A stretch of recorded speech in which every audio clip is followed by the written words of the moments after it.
Okay, you can see that I've ripped my DRO out of my mill here, and this thing was having a really hard time. When I went like this, it was like scratching, and then I noticed the DRO itself, as I moved it, was slightly moving up and down. And so I ended up going ahead and putting some washers in here and tightening it down real tight, but it would still seem to be moving and flexing, and also making my handle really hard to pull down. And so, you know, I'm taking it apart, I look at it, and it's like this flimsy little piece of aluminum, and it just wasn't a good system. And you can see here that the bar was actually scraping on the back, and there's a line there. Let's see if we can get this camera to focus like everybody has the problem with. You can see that line was scraping over time, and it was also causing the numbers to jump on here. So overall, it just wasn't working, and I ended up saying, okay, I'm going to tear it out, and I'm going to go ahead and put in a new Absolute DRO Plus, and so it should fit in there okay. I'm going to have to come up with some sort of system of mounting it, and hopefully the rest of the video here will show you what I did, but that's the plan.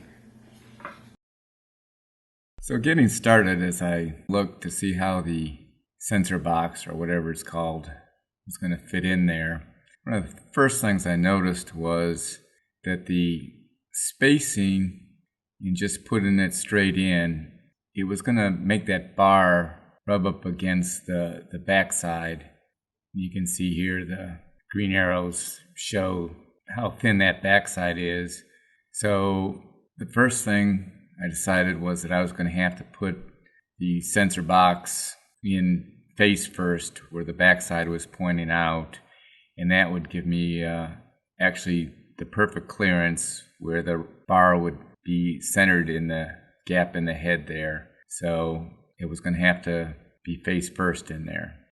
Second thing I noticed was the cord coming out of the box was not going to be able to bend into that gap as I tried to put it in. So I was going to have to relocate that cord for a better fit. Here you can see the case opened up, and the arrows point to where the cord originally ran out the side. So I decided the best route would be to route the cable just straight out the bottom. I decided to use my flex shaft tool with a little mill in it to go ahead and cut a little slot in the case itself. Now, the next thing I did was, in routing that cord, was the post where the screws went in.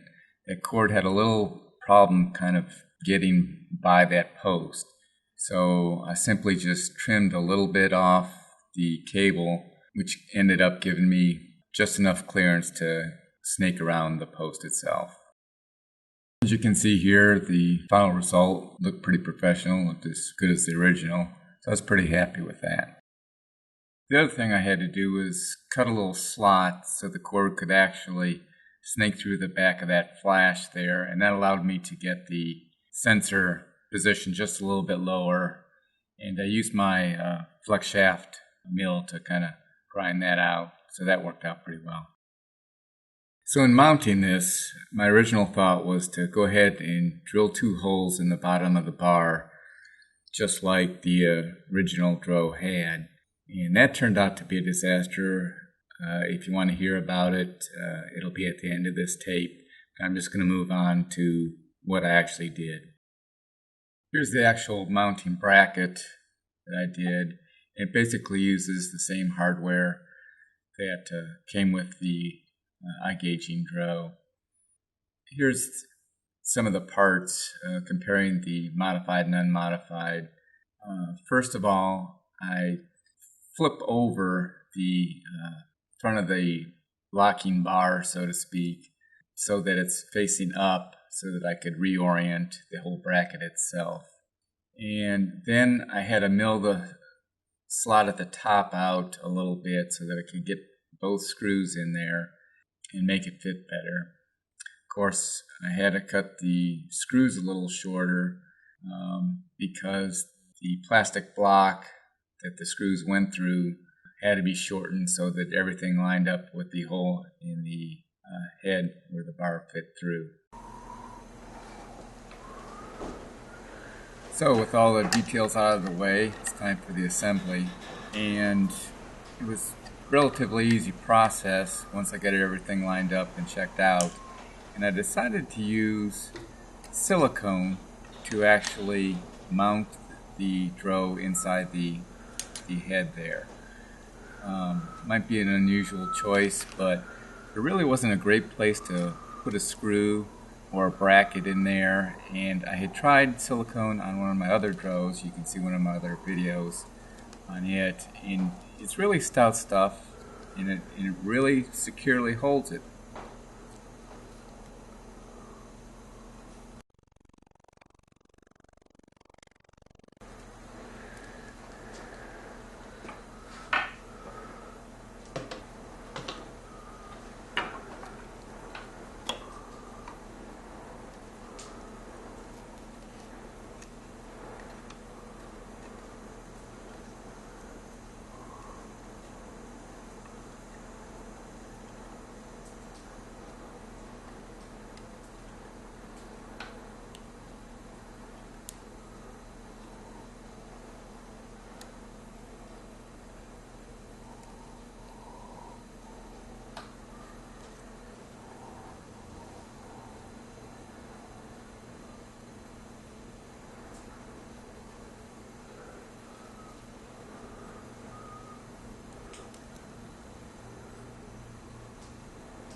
Okay, so here's the final product.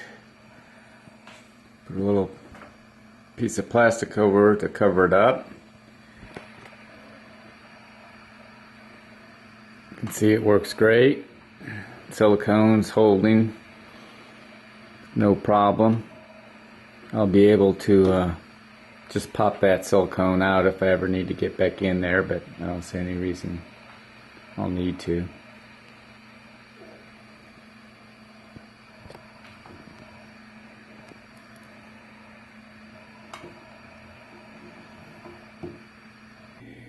Okay, there's one more thing I wanted to show you as a little tip in putting this back together.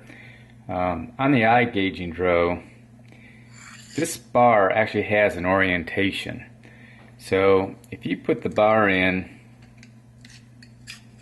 this way, as you do that, the numbers will tend to jump, and that is because the orientation is wrong. So when you're assembling, you'll want to make sure by putting the bar in there, it doesn't have any numbers, so that's what can mess you up pretty good. Turn it on and go back and forth and make sure that your readout is not jumping around. And just to make sure, put it in the opposite way and you'll notice a difference. So that's just something to keep in mind as you're putting it all together, because you put it all together and all of a sudden it's jumping around and you got to tear it all apart again. So keep an eye on that. So if you're sticking around to hear about a little disaster. When I tried to drill those holes, I initially located the holes and put it in my drill press and started drilling, and it was not going into that bar at all. It wasn't even scratching it. So I ended up figuring it was some sort of really tough stainless steel, and later I noticed that on the box it actually said hardened stainless steel. So I went ahead and ran to Lowe's and got me a cobalt bit and threw it in there, and the cobalt bit wouldn't touch it either. So I ended up jumping on MasterCar and ordering some carbide bits, figuring that would definitely take care of the job. Once I got those carbide bits in, started drilling the bar, got almost all the way through, and the carbide bit snapped. Now, this is the first time I've used carbide bits, and I knew they were real brittle, but I was kind of surprised. So I figured my drill press had flexed a little as I was going through the hole. So from there, I decided to move to my mill. It would be a little more rigid, and I put another carbide bit in and started drilling through, and it was cutting very nicely, no problem. And right as I got to the end, it snapped. I couldn't believe it. Trying to figure out what happened, I realized that the bar had that piece where the strip actually connects in the center there, and it's glued in. And so that ends up being an uneven surface as I was tapping the holes there. And I believe as it kind of broke through, since it was uneven, it kind of twisted the bit and broke it. So after breaking a couple very expensive bits, I decided, okay, forget that. I'm not going to wait another 3 days. And I'm not sure having a new bit would be able to actually get through there without snapping. I decided to go back to the method that you previously saw. So if you're going to try tapping the holes in this DRO, you're going to need carbide bits for sure, and you're going to have to be just a little bit better machinist than I am at the moment. Thanks for watching, guys, and like and subscribe. Thanks a lot.